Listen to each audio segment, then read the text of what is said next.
What does a modern war film have in common with a 200-year-old painting? On the surface, it seems like a stretch. One is a visceral, heart-pounding blockbuster, and the other is oil on canvas, a silent window into the past. But Christopher Nolan's Dunkirk isn't just inspired by his storybooks. It feels like it's drenched in the visual language of 19th century art. Its very soul seems to belong to a different time. You might think you're watching a World War II film. But what if I told you Nolan's real inspiration was art history? The film's desolate beauty, its overwhelming scale, and its bone-chilling atmosphere of dread don't just come from masterful filmmaking. They come from a visual tradition that's centuries old. Nolan crafted a war movie that feels less like a 2017 blockbuster and more like a 19th century masterpiece. A moving painting that explores a timeless human condition. We're going to explore how Nolan uses the language of romantic landscape painting to create a terrifying experience of a dread and awe, turning a historical event into a timeless work of art. This is Ellen the Marvelous, the Movie Gangstar. Hit the like button and like the video, and share it to your friends and communities. Please subscribe to my channel to support me, and don't forget to push the notification bell to be informed of all of my videos, reviews, and breakdowns as I uploaded them. Let's begin.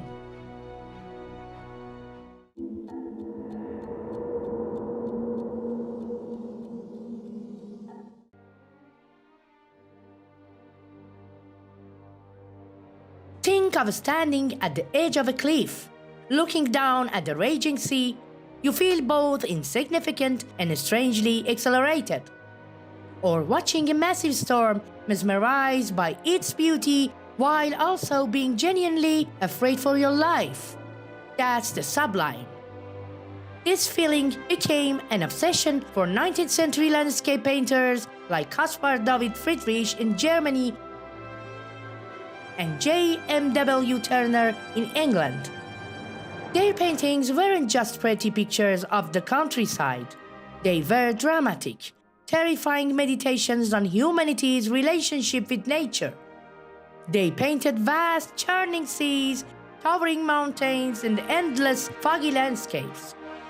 In their work, nature isn't gentle or welcoming. It's an immense, indifferent force. The people in these paintings, if they're there at all, are usually tiny, anonymous figures completely dwarfed by their surroundings. They're there to remind us how fragile we are against forces beyond our control. But it isn't just about fear. The sublime was also about transcendence. In facing that overwhelming power, you could feel a sense of something greater than yourself. It was a mix of dread and wonder, of feeling wiped out and uplifted at the same time. This is the exact emotional territory Nolan explores in Dunkirk. He doesn't just show us a battle. He immerses us in an experience designed to evoke the very essence of the sublime.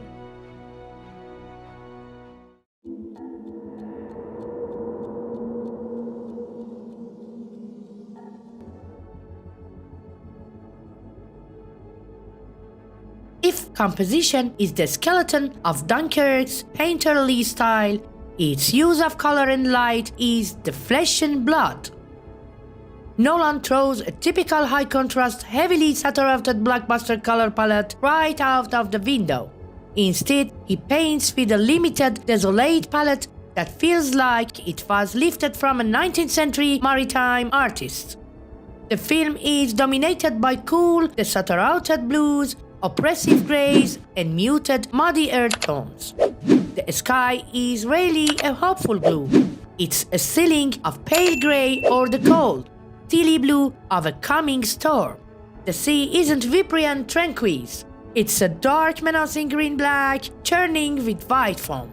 The restrained palette is a crucial choice. It visually drains the world of life and warmth, creating a constant atmosphere of melancholy and dread that reflects the soldier's emotional state. Nolan's use of natural overcast light enhances this effect. There's very little harsh, direct sunlight, which avoids any sense of romanticized golden hour heroism. The light is as stark and unforgiving as the situation itself. This soft lighting also creates a painterly quality, wrapping figures in a gentle, atmospheric haze that blurs hard edges and deepens the sense of space, making it feel less like a crisp digital film and more like a textured oil painting.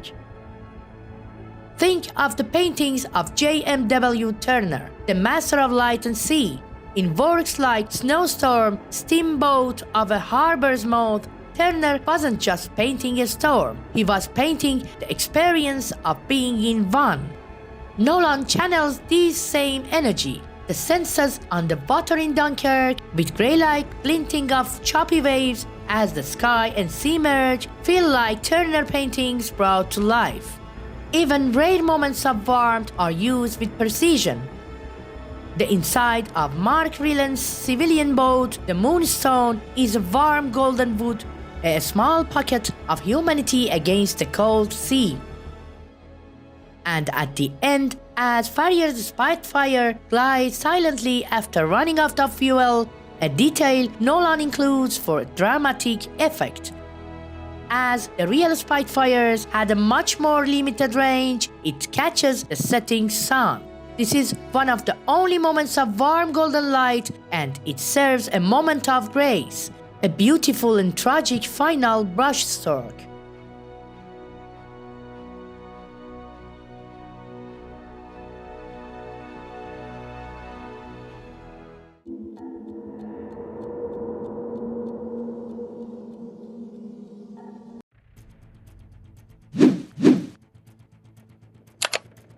All of these artistic choices serve a larger purpose: to shift the film from a traditional story to a purely sensory experience.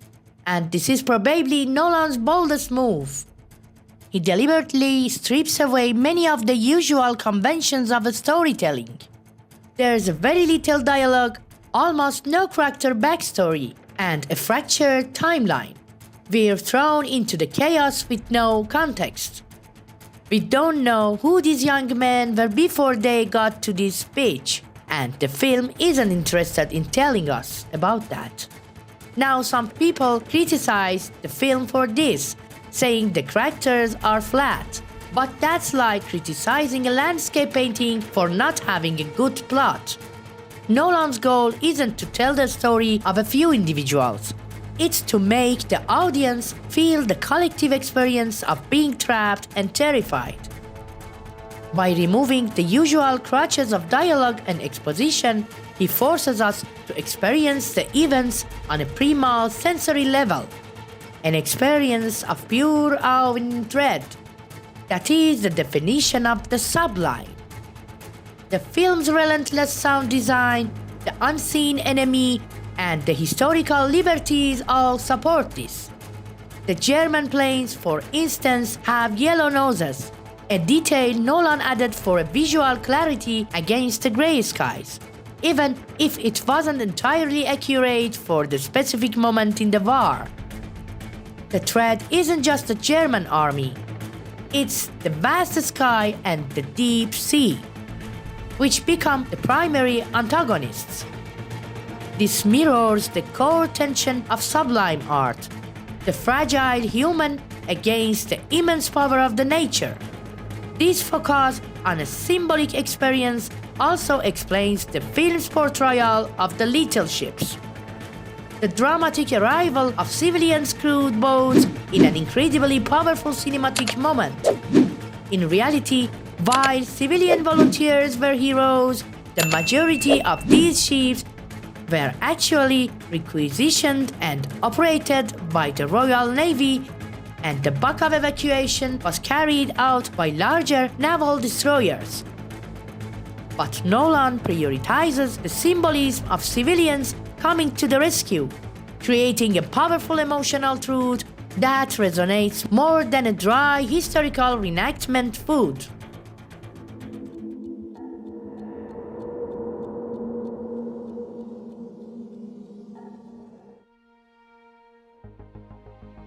So why does Dunkirk feel like a 19th century masterpiece?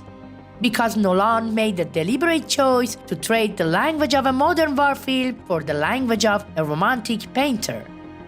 He built his film not around dialogue, but around composition, color, and atmosphere. He used the vast empty spaces of the beach and the overwhelming sea to dwarf his subjects, creating a profound sense of their fragility. He painted with a palette of disrupted blues and grays, infusing every frame with a somber melancholy. He crafted scenes that don't just resemble paintings by Friedrich and Turner. They channel their very soul, evoking that sublime mix of terror and awe. By stripping away narrative convention, Nolan forces us to stop watching a story and start having an experience. Allow sensory immersion into anxiety and wonder. He elevates the event of Dunkirk from a simple battle into a timeless meditation on the human condition.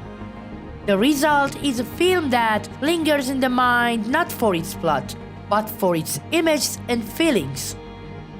The sight of a lone soldier walking into the waves, the quiet glide of a Spitfire over a silent beach, these are modern frescoes of hope and despair. You're not just watching a battle, you're seeing a moving painting, a modern masterpiece of the sublime. If you enjoyed this analysis, hit the like button and like the video and share it to your friends and communities. Consider subscribing for more deep dives into the art of filmmaking. I'd love to hear your thoughts in the comment section. And don't forget to push the notification bell to be informed of all of my videos, reviews, and breakdowns as I uploaded them. This is Ellen the Marvelous, the Movie Gangstar. Thanks for watching and see you in my next reviews. For now, love and light in peace.